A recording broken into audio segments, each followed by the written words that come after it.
Hey guys, what's up? In this video, I'll show you how to get backup codes for Instagram. Now, this is quite a good feature if you want to recover your account or if you lost your login details. You can use this to get back your account. Now, how do you get these backup codes? The first thing you have to make sure is that you have two-factor authentication enabled. Otherwise, these codes won't be visible. So how do you do this?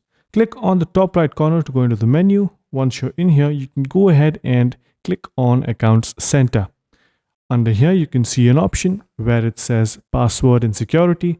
Just click on that, and then you can go ahead and click on Two-Factor Authentication. Yes, once you've selected the right account, you can go ahead and make sure that the authentication is on. If it is not on, you will not get these codes.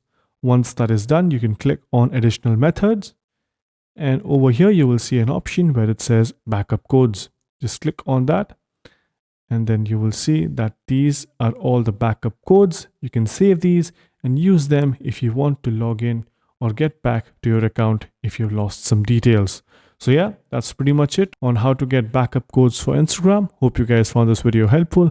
If you did, make sure you subscribe to the channel, like the video, and also comment down below on what next videos we should make. So yeah, that's pretty much it for this one. Thank you for watching. Bye-bye.